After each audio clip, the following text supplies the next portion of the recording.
Parents and students, now that you guys are done eating and clearing the table, it's time for us to roll up those sleeves to get those dishes clean. So let's either open the dishwasher to set the dishwasher, or you're going to be placing your objects into the sink.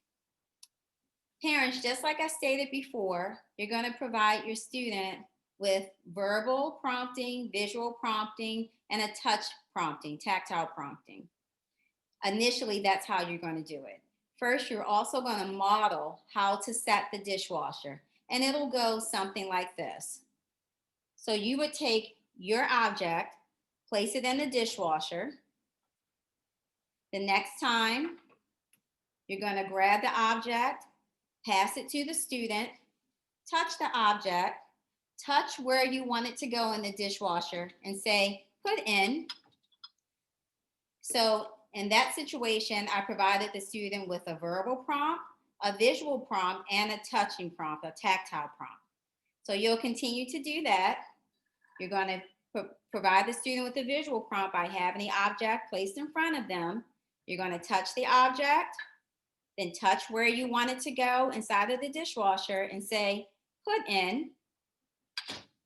As your student does this activity enough, it'll become a little bit easier. The processing time for your instructions are going to decrease, where they're going to be able to set the dishwasher a lot faster.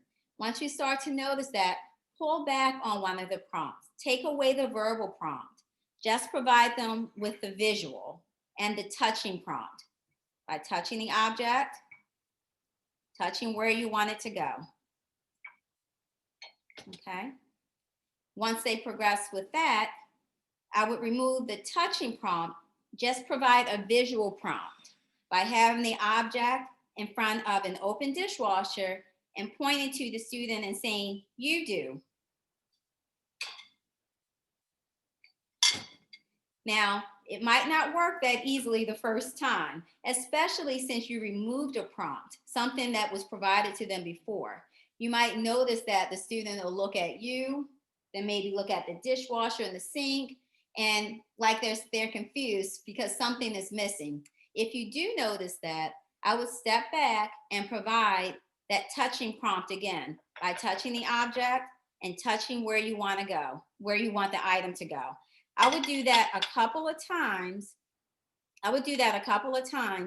And then go back to just providing the object in front of the student and saying, you do. Again, every time you remove a prompt, I would give the student longer wait time, longer processing time to try to, so that you're giving them enough time to try to understand what you're asking of them. And over time, you'll notice that their processing time is going to decrease, but it's going to take repetition and practice. The more they do this task, the easier it's going to be for them to do, the more help there'll be for you guys at home, and the more independent that the student will become in their life skills as they're growing up. Okay? All right, guys, we are done setting out dishwasher. Make sure when you're carrying items from the table to the dishwasher or from the table to the sink, make sure you're holding the object with two hands so that you don't risk dropping the object. Students, make sure you hold them really, really tight so you're not breaking mom and dad's dishes. Okay?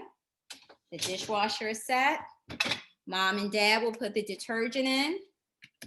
Mom and dad will also prompt the student to where they should hit the button to start the dishwasher. Then you guys are all ready and all set to wash those dishes.